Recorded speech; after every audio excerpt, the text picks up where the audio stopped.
नमस्कार, welcome in activity boom boom. जब हम कभी मार्केट जाते हैं और हम शॉपिंग के लिए और हमको एक ही जगह अगर हमारी सारी ज़रूरत की चीज़ें मिल जाएं तो हमें बहुत ही अच्छा लगता है। ऐसा लगता है कि भाई ये तो बहुत ही अच्छा रहा, आज का दिन एक ही जगह गए और हर चीज़ हमारी मिल गई, टाइम भी बच गया। तो ऐसा ही है हमारा एक्टिविटी बूम बूम का सफ़र। यहाँ पर बच्चे से लेके बड़ों तक सबके लिए कुछ ना कुछ मनोरंजक और रोचक जानकारियाँ जरूर मिलती हैं। तो इसी तरह आप अपना प्यार हमारे साथ बनाए रखिएगा, हमारी दोस्ती इसी तरह आगे बढ़ती रहेगी। इसके लिए आप सबका बहुत बहुत धन्यवाद। आज मैं बात कर रही हूँ एक ऐसे पक्षी की जो हमको बहुत हंसाता है, हमको बहुत प्यारा होता है और हम सब उसको जानते हैं। जी हाँ, मैं बात कर रही हूँ तोता, पैरट की। पैरट का नाम सुनते ही हमेशा हमको ये फील होने लगता है कि यार तोता है तो ये बात तो जरूर करेगा। लेकिन हमने ये इस चीज को नोटिस किया है कि तोता इंसानों जैसे कैसे बात कर लेता है। ऐसा तो कोई भी पशु पक्षी नहीं कर पाते। कुछ लोग बोलते हैं कि भाई जो तोता है उसको ट्रेन करते हैं और फिर वो हमारे जैसा ही एक सिमिलर साउंड में हमसे बातें करना शुरू कर देता है, उन शब्दों को बोलने लगता है। तो भाई ट्रेन तो हमारे पालतू जानवरों को भी करते हैं, गाय भैंस बकरी कुत्ते, इतने सारे पालतू हैं, डोमेस्टिक एनिमल्स हैं, उनको ट्रेन करते हैं। लेकिन वो तो हमारे जैसे इंसानों जैसे बात नहीं कर पाते। फिर ऐसा तोते में क्या स्पेशल है, जबकि तोते का किसी भी तरीके से हमारा कोई भी कनेक्शन हमारी जो मानव सभ्यता का जो विकास हुआ था उससे भी नहीं है, लेकिन फिर भी वो इंसानों जैसा बात कर सकता है। चलिए जानते हैं इसके बारे में।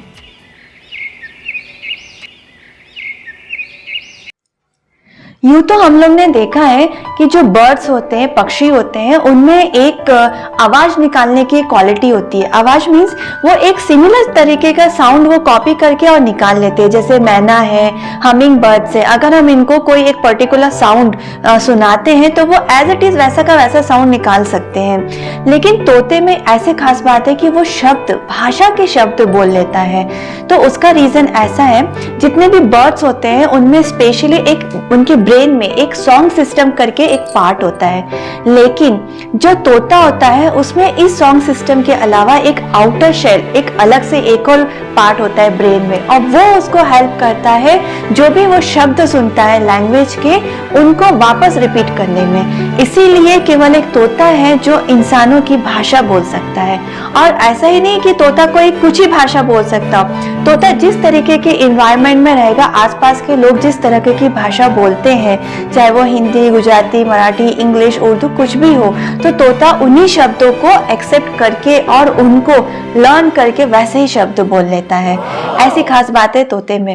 अब ये बात आती है कि अगर तोता चलो कॉपी कर लेता है, शब्दों को कॉपी कर लेता है, लेकिन उसको तो शब्द भी याद रहते हैं, वो कैसे होता है?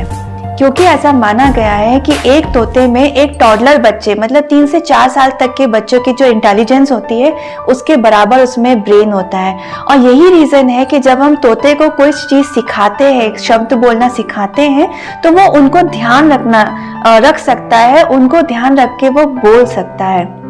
अब ये बात है कि जो तोता है उसको भले उन वर्ड्स का मीनिंग नहीं पता होता है, वो उन वर्ड्स को कॉपी करता है, बट उसकी इंटेलिजेंस इतनी शार्प रहती है कि उसको उन शब्दों का सही जगह उपयोग करना आने लगता है, यदि हम उनको बहुत अच्छे से ट्रेन करें तो। और एक मजे की बात बताऊं, तोता तो इवन मैथ्स के कुछ प्लस माइनस जोड़ घटाव वाले सवालों को भी सॉल्व कर सकता है, इतनी इंटेलिजेंस होती है तोते में। तोता हमारे जैसे बात कर लेता है। इसके अलावा भी तोते में बहुत सारी ऐसी क्वालिटीज होती हैं जो इंसानों से मैच करती है। अब मैं आपको जो बात बताऊंगी उसको सोच के आपको भी लगेगा कि वाकई में ऐसा होता है। तोता भी अपने बच्चों का नाम रखता है ना? स्ट्रेंज। तोता कैसा होता है कि वो जो उसके बच्चे होते हैं, छोटे छोटे जो उसके बर्ड्स होते हैं, तो वो उनको हर एक बर्ड को एक अलग साउंड से पुकारता है। वो अपने बच्चों का नाम ऐसे राम, मोहन, श्याम, गीता, सीता ऐसे नहीं रखता है। उनका सब अपने पक्षियों को बुलाने के जो साउंड है वो डिफरेंट होता है। इसलिए बोलते हैं कि तोता भी अपने पक्षियों के, मतलब अपने बर्ड्स के नाम रखता है और वो बाउम्र, उनकी पूरी लाइफ तक वो उनको उसी साउंड से ही बुलाता है। अब एक और सवाल आता है, क्या तोता शुरू से बोलना सीख जाता है? जब से पैदा होता है जब से ही बात करने लगता है? तो ऐसा नहीं है। तोते को भी जैसे जो छोटे बच्चे होते हैं वो कैसे धीरे धीरे शब्द सुनते रहते हैं और फिर वो कुछ 8-9 महीने के बाद वो कुछ साउंड करते हैं, सिमिलर वर्ड्स बोलने का ट्राई करते हैं, वैसे ही तोता भी होता है। तोता जो है वो कुछ जब तक वो 7 से 8 महीने का नहीं होता है वो उस तरीके से क्लियर शब्द नहीं बोल पाता, लेकिन यदि हम उनको शुरू से ही, उसकी बहुत ही बचपन से, कम उम्र से ही उसको बोलना हम सिखाएं तो वो उस चीज की कोशिश करना शुरू कर देता है। बट जो उसकी स्पष्टता आती है शब्दों की वो कुछ 8 से 9 महीने के बाद से, उसकी उम्र के 8 से 9 महीने के बाद से ही हमको समझ में आने लगती है। तोते की और भी बहुत खास बात है, तोता एक पैर पे खड़े होके सोता है और उसके बाद जो तोता है वो एक सामाजिक पक्षी है। सामाजिक पक्षी ऐसा है कि तोता हमेशा झुंड में रहना पसंद करता है, इसीलिए आपने भी देखा होगा कि जो तोता होता है ना वो ऐसे उड़ते हुए कभी भी किसी के घरों में घोंसला नहीं बनाते हैं। तोता की एक हैबिट होती है कि वो जो पेड़ होता है, बड़े से पेड़ होते हैं, उनमें वो एक कोटर, ऐसे छेद जैसे होते हैं कुछ कुछ पेड़ों में, वो उसमें रहता है, या चट्टानों के बीच में कुछ जो गैप होता है उनमें रहता है, या तो फिर वो जो दीमक के जो टीले बन जाते हैं उनमें जो छेद होता है, ऐसी जगह तोता रहता है और वो अपने घोंसले किसी के घर में कभी नहीं बनाता। कुछ रूरल एरिया में, गांव में ऐसा हमने देखा है कि लोग तोते को अपने साथ रखते हैं और जैसे जो टैरेट कार्ड रीडिंग होती है, जैसे एक एक कार्ड पिक करते हैं और उसके बाद वो उसका भविष्य का बताते हैं, तो उसमें वो लोग अपने साथ एक तोता पक्षी को साथ में रखते हैं। तोता आता है, एक एक अपने कार्ड्स उठाता है और अपने मालिक को देता है, फिर वो जो है वो उस कार्ड को रीड करते हैं और सामने वाले को उसके आने वाले भविष्य के बारे में बताते हैं। तो वो इसलिए करते हैं क्योंकि तोते की इंटेलिजेंस सभी पक्षियों में बहुत ज्यादा होती है। तोता एक बहुत ही बुद्धिमान पक्षी कहलाता है क्योंकि उसको जो सिखाया जाता है वो उसको बहुत अच्छे से सीखता है और उसकी इंटेलिजेंस, जैसे मैंने कहा, एक बच्चे के समान रहती है, वो उस चीज को समझ के जरूर फॉलो करता है। तो इसीलिए वो लोग तोते को प्रिफर करते हैं अपने साथ रखना। एक तो वो दिखने में भी बहुत सुंदर लगता है और इंसानों से बात भी कर सकता है, उनका एंटरटेनमेंट भी करेगा और साथ में जैसा उसका मालिक करेगा वो सारे रूल्स फॉलो करेगा। तोते से जुड़ी और एक खास बात बताती हूँ। जो तोता बोलना सीख जाता है, मतलब जो हमारे इंसानों जैसे बातें करना सीख जाता है, यदि वो तोता उड़ जाए, मतलब उसके मालिक से वो दूर हो जाए और फिर अगर वो जंगल वगैरह में चला जाए तो वो अपने साथ संगी साथियों को भी वो भाषा सिखा सकता है, क्योंकि वो इतना बड़ा सोशल प्राणी है, वो अपनी बातें बहुत अच्छे से कम्युनिकेट करता है। तो ये उसके गेट टुगेदर का बहुत बड़ा पार्ट है। तो इतनी सारी दिलचस्प बातें हैं तोते से जुड़ी हुई। चलिए अब चलते हैं हमारे लर्निंग इन सेकंड्स में, देखते हैं रिदु त्रिशा ने क्या रेडी किया है। एक चिड़िया अनेक चिड़िया चू चू चू करती उड़ती चिड़िया। I love bird. Yeah, I love bird. पता नहीं कौन सी बर्ड है? यह बड़ा बर्ड। हाँ, बहुत अच्छी क्यूट लगती है, देखो। मैं आपको मेरा बर्ड के बारे में 5 इंटरेस्टिंग फैक्ट्स बताती हूँ। मेरा बर्ड हमेशा ग्रुप में रहती है। सेकंड, मेरा बर्ड अपना हमेशा घोंसला एक कांटेवाले पेड़ में बनाती है। किसके लिए? बर्ड्स के लिए, बर्ड्स की सेफ्टी के लिए। हाँ, मेरा बर्ड हमेशा अपना घोंसला नेस्ट पानी के आसपास बनाती है। फोर्थ, मेरा बर्ड हमेशा खाती है छोटे छोटे कीड़े और अनाज की दाने। फिफ्थ, मेरा बर्ड को है ना हम लोग इंग्लिश में बोलते हैं बड़ा वीवर, क्योंकि वह ना अपना घर जैसे बनाती, इतना सुंदर तरीके से बनाती, जैसे वो राउंड शेप का, और वो कैसे लटकता है, कितना सुंदर लगता है। और वो भी बता भी नहीं सकता कि ये बर्ड्स ने बनाया या इंसानों ने। बहुत सुंदर लगता है।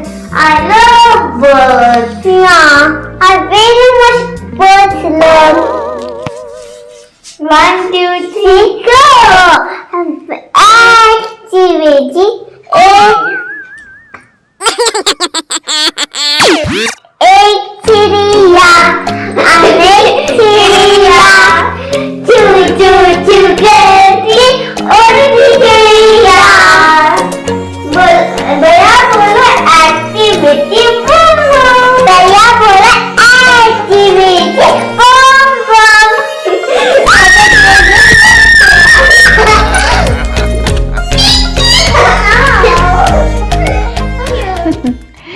कितनी अच्छी पोयम है ये पोयम पहले टीवी में आती थी, जैसे एडवर्टीजमेंट आते हैं उसे इसी तरह से बीच में ये पोयम आती थी और हम लोग जैसे ये पोयम आती थी हम लोग बहुत कूदते, बहुत मस्ती करते थे।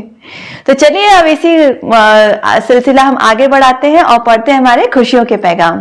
खुशियों के पैगाम। आज का पहला मैसेज आया है अक्षरा जी के लिए, उनकी फ्रेंड अलका ने भेजा है। मुस्कुराहट आपकी कोई चुरा ना पाए, यह हंसमुख चेहरा यूं ही खिलखिलाए, खुशियों का दिया यूं ही जलता रहे, कोई आंधी तूफान भी उसे बुझा ना पाए। Happy birthday dear. दूसरा मैसेज भेजा है अभिषेक के लिए, उनके परिवार वालों ने। कामयाबी को छू लो तुम, सफर अभी जारी है, आसमान में हो भले हजारों परिंदे, पर उन परिंदों में तुम्हारा नाम भी जारी है। हैप्पी बर्थडे अभिषेक। अगला मैसेज भेजा है ओपी भैया और भाभी के लिए, उनकी फ्रेंड एसी ने। आई सुबह रोशनी लेके, जैसे नए जोश की नई किरण चमके, यूं ही विश्वास की लौ सदा जलाए रखना, हमसे दोस्ती यूं ही बनाए रखना। हैप्पी वेडिंग एनिवर्सरी दोस्तों। अगला मैसेज भेजा है सुमित जी के लिए, उनके दोस्तों ने। उगता सूरज दुआ दे आपको, खिलता फूल महक दे आपको, हम तो बस दुआएं देंगे, देने वाला हर खुशियां दे आपको। Happy birthday Sumit ji. तो अब देरी किस बात की, आप भी जल्दी से अपने प्यारे प्यारे मैसेज अपनों के लिए हमें नीचे दी हुई मेल आईडी पर जरूर शेयर कीजिए। अब चलते हैं हमारे बूझो तो जाने के सेक्शन में। तो पिछले हफ्ते की जो हमारी पहेली थी उसका सही जवाब है आगरे का फेमस निकनेम सिटी ऑफ ताज और पेठा नगरी दोनों है, क्योंकि वहाँ पेठा जो स्वीट है वो बहुत फेमस है, तो उसके नाम से भी आगरा को बुलाया जाता है।